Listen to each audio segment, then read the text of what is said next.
Pessoal, bom dia. Quarta-feira, meio de semana, sejam muito bem-vindos. Tem pesquisa quentíssima da Quest saindo do forno sobre a avaliação do governo Lula, não na população, porque essa saiu há pouco tempo, uma rodada de pesquisa de vários institutos, mas sobre a avaliação junto ao Congresso Nacional. Então, fica aí, aguarda um pouquinho que eu já te conto as novidades. O governo Lula está oficialmente em duas frentes de batalha, uma jurídica e outra política. São distintas, mas se comunicam. A jurídica, curiosamente, é mais sensata e envolve mais traquejo do que a política. Em entrevista coletiva, o ministro da Advocacia-Geral da União, Jorge Messias, diz que o Congresso violou a separação de poderes e o governo decidiu entrar no STF com uma ação declaratória de constitucionalidade para saber se o decreto que aumentou o IOF, editado pelo governo, respeita a lei. Fez questão de esclarecer que não se trata de um ataque ao Congresso, mas de uma reafirmação da competência do Executivo. Por isso, em vez de optar por uma ADIM, que é uma ação direta de inconstitucionalidade, como o PSOL fez, optou por um outro instrumento jurídico que, pelo menos em teoria, significa uma afronta menor ao Legislativo.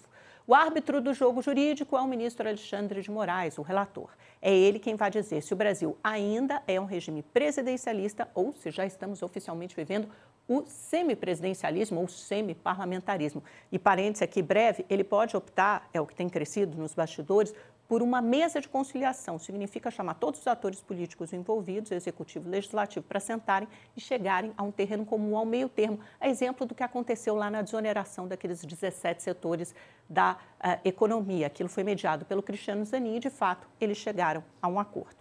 Já no fronte político, há mais riscos de derrota, apesar do governo, por meio dos líderes, ter avisado diretamente Mota e Alcolumbre antes de protocolar a ação no STF. No parlamento, claro, aumenta a tensão com o executivo. Em jantar na segunda noite com empresários, Mota sinalizou que pode pautar vários PDLs que estão na Câmara. São mais de 500. Já o governo bate com uma mão e dá com a outra. Só ontem empenhou quase R$500 bilhão em emendas, a maior parte para o presidente do Senado, Davi Alcolumbre, mas o ritmo ainda é devagar. Estamos na metade do ano e menos de 5% dos R$50 bilhões em recursos destinados aos parlamentares foram efetivamente pagos. Isso explica grande parte do mau humor com o governo. Lula e Haddad elevam o tom do discurso em eventos públicos e dobram a aposta no nós contra eles, ricos versus pobres, justiça tributária.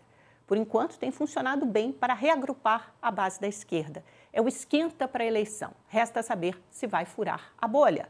Na Federação União Progressista já se fala em prazo para deixar o governo. Agosto. A debandada, segundo caciques do partido com quem eu conversei ontem, será votada oficialmente na reunião para formalizar a federação. As bancadas se reúnem em agosto e tomam essa decisão. Hoje há 4 ministros dos 2 partidos no governo, um do PP e 3 indicados pela União Brasil. Até aqui, a principal ponte do União com o governo Lula era o presidente, ou é o presidente do Senado, Davi Alcolumbre, mas esse elo anda um pouco estremecido. Por outro lado, a união interna no governo nunca foi tão grande. Rui Costa e Haddad, por exemplo, que viviam as turras em conflito, agora estão em sintonia, nas palavras de um aliado próximo. A avaliação é de que os dois nunca estiveram tão próximos. E mais, o governo todo está alinhado na defesa da pauta econômica e do poder presidencial. Como diriam nossos avós, a males que vem para bem. Vamos lá, pessoal, conforme prometido, mergulhamos na pesquisa Quest a partir de agora, com um gráfico na sua tela, avaliação do governo Lula entre deputados federais. Só para dar um contexto dessa entrevista, isso começou, esses questionários formulados pela Quest, começaram a ser feitas essas perguntas no começo de maio, se estenderam a 30 de junho, então um período longo, muita coisa aconteceu nesse interim e a margem de erro é maior do que de outras pesquisas normais, é de 4,5 pontos percentuais para mais ou para menos. Dada essa informação, esse panorama inicial, olha o que aconteceu com a avaliação do governo. Em agosto de 23, né, primeiro ano do governo Lula, o negativo era de 33%, sobe para 42% em maio de 24, entre deputados, somente deputados, não envolve senadores, e chega aos 46% de negativo agora, junho de 25, ponto mais alto. O que aconteceu com o positivo? A curva vai no sentido inverso. Era 35% em 23, 32% em 24 e 27% de positivo agora. Essa boca do jacaré que vai se abrindo entre azul e vermelho. E o regular chegou a 24%. Próxima tela, por favor, que é sobre, uma tela importante, que é sobre as pautas do governo, né? A probabilidade de pautas importantes do governo serem votadas e aprovadas. E é lógico que isso muda muito, e isso é de fundamental importância para o governo, porque ainda resta 1 ano e meio e a gente tem projetos como, por exemplo, a isenção do imposto de renda para quem ganha até R$5.000, que é uma pauta crucial de Lula 3. E olha também como as curvas se invertem. No começo era super alta, chegava a 56%, a chance de aprovação de pautas do Lula caiu para 47% no ano passado e 36% em junho de 25%. E no sentido inverso, era 37% que consideravam baixas as chances das pautas serem aprovadas e agora chegam a 57%. Isso quer dizer que basicamente 6 em cada 10 deputados desse universo de entrevistados consideram remotas as chances da pauta do governo ser aprovada. Dito isso, vamos à sonora do Lula. Eu falei que o governo está redobrando a aposta no nós contra eles, ricos versus pobres. Olha só o que ele falou no evento ontem do lançamento do anúncio do Plano Safra 2025-2026.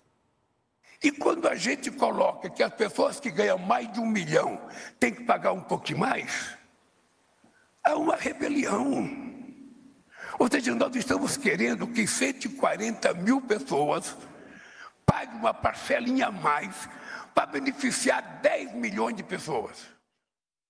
O que vocês acharam dessa declaração, gente? Rebelião dos ricos, né? Acho que até cabe bem num contexto de campanha. E é exatamente isso que a gente vive agora. Um clima, um ambiente antecipado de campanha de 2026 dos dois lados, diga-se de passagem, do governo, que está reagrupando ali, acendendo a sua militância de esquerda e acha que isso é fundamental para chegar fortalecido em 2026. Precisa ter uma base aguerrida, uma base disposta a ir às redes sociais e fazer essa disputa política, entrar nessa briga. E do outro lado, a oposição, que naturalmente já manda e comanda as redes sociais, tem muito mais engajamento, muito mais curtidas e consegue levar mais gente para a rua também, tentar pelo menos fazer esse debate melhor, começando nas redes sociais. Agora eu quero olhar para fora, para os Estados Unidos, porque ontem foi aprovado um mega projeto, pacote de corte de impostos, também a principal medida de política econômica doméstica do governo Trump. Passou raspando mesmo no Senado. 51 votos a favor e 50 contra, com o voto de Minerva de desempate do vice-presidente J.D. Vance. No que consiste esse projeto? Uma expansão do corte de impostos que começou em 2017, estender esse corte de impostos favorece principalmente os mais ricos. Não é todo mundo não, gente, é quem ganha mais mesmo, empresas, etc. 51-50 foi o placar apertadíssimo. É um projeto de corte de impostos e gastos, deve ter um impacto fiscal. De 3 vai adicionar à dívida pública americana, que já é imensa, 3,3 trilhões de dólares na próxima década. Texto inclui novos incentivos fiscais para a gorjeta, que foi uma promessa, no tax on tips, né? Era esse o termo que o Trump usava durante a campanha. Vai tirar quase 12 milhões de americanos do Medicaid, que é assistência, cobertura de saúde para a população mais pobre. E esse ponto está pegando muito, inclusive na base republicana, porque como é que os republicanos, deputados e senadores vão responder e vão explicar para o seu constituinte, para o seu eleitor no seu estado, que muitos deles vão perder direito à assistência gratuita de saúde num país que não conta com o SUS. Isso os americanos não têm. Vamos à próxima tela, por favor, que fala alguns dos pontos principais. Olha só como isso é impopular. Corte nos cupons de alimentação. O programa de auxílio alimentar utilizado por 40 milhões de pessoas nos Estados Unidos sofrerão corte em cerca de 20%. Desinvestimento em energia limpa. Os Estados Unidos vão deixar de liderar isso aqui, porque reverte políticas que apoiam a energia limpa. Isso aqui está na raiz da nova treta, eu já vou explicar já, entre Trump e Elon Musk. Próxima tela, por favor, para a gente passar rapidamente. Financiamento para deportações, mais dinheiro para isso, menos alívio em empréstimos estudantis. Quer dizer, isso, o subsídio, o financiamento a empréstimos estudantis diminui e mais gastos militares em defesa. Então, você tira de programa social para investir em programas anti-imigração, deportação, reduz subsídios de energia limpa para investir em mais cortes, mais gastos, de defesa militar. Essa é a mentalidade do governo Trump. E para encerrar, última tela, por favor. Olha aqui, a dívida americana hoje, 36 trilhões de dólares, mais que isso, 122% do PIB. A gente está preocupada com a nossa, que 76, volta lá. E o déficit fiscal chegou a 6,3% do PIB em 2024. Pela primeira vez, os Estados Unidos vão gastar mais com juros da dívida pública do que com defesa, que é gastos militares, são seus principais gastos.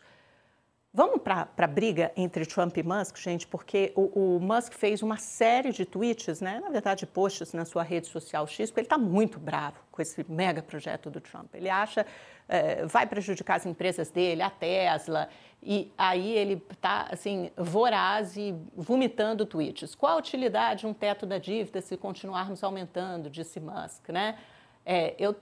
Será que eu vou pedir para levar os Estados Unidos à falência, atingir o teto da dívida? É a única coisa que realmente forçará o governo a reduzir o desperdício e a fraude. E o Trump também ficou marara e devolveu com essa declaração, com essa ameaça ao seu ex-melhor amigo. I don't know. I think we'll have to take a look. We might have to put Doge on Elon. You know what Doge is? Doge is the monster that might have to go back and eat Elon. Tá bom para vocês ou não? Vocês gostaram, né? A treta entre o homem mais rico do mundo e o homem mais poderoso do mundo ganha novos capítulos, novos ares. O Musk sentiu que isso vai bater, olha, no bolso dele, esse mega pacote fiscal, e o Trump devolveu com uma ameaça de deportação. Vamos para um intervalo rápido. Antes das bolsas, eu quero pedir um intervalo rápido para quem nos acompanha pela TV, mas fica aí, porque já tem entrevista sobre inteligência artificial. Voltamos em seguida. E para quem nos acompanha pela YouTube, vamos dar uma olhada nas bolsas, por favor? Eu sei que eu tinha um pau, mas eu vou pular o pau e eu vou explicar aqui por causa do avançar do horário. Estou falando com o Gustavo aqui, que é a minha voz, é a voz de Deus que fica no meu ouvido, meu produtor. Olha como está a Ásia, né? Acompanhamentos, tendências mistas, Tóquio está caindo 0,58 por quê? Eu expliquei isso ontem. O Trump está ameaçando, diz que não chegou a um acordo com o Japão, um acordo comercial, e ameaçou ontem por tarifas de até 30%, 35% ao Japão se não chegar a esse acordo. Dá uma dimensão de como é difícil, muitas vezes, num prazo tão curto, tão estreito, de apenas 3 meses, chegar a um denominador comum nessas pendengas comerciais todas. Já Hong Kong subiu 0,62 e a China está ali próxima à estabilidade, 0,09 de queda. Já fechou a Ásia. Vamos para a Europa? A Europa, sim, está em negociação nesse momento. Tudo no azul. Paris sobe 1,13%, Londres 0,23%, Frankfurt sobe 0,26% e Madrid alta de 0,69%. E aí vamos dar uma olhadinha em como fecharam as bolsas americanas ontem e as nossas bolsas. Já vou dar uma olhada nos futuros dos Estados Unidos, que sinalizam como o mercado vai abrir, o humor de hoje. SP 500 caiu 0,11, Dow Jones subiu 0,91 e Nasdaq 0,82 de queda ontem. Depois de ter batido máxima histórica, elas continuam, tá? No nível super bom de máxima histórica. E os futuros hoje sinalizam para o seguinte, tudo no azul, tá? Dow Jones subindo, SP 500 subindo, só Nasdaq está próxima à estabilidade, queda de 0,03.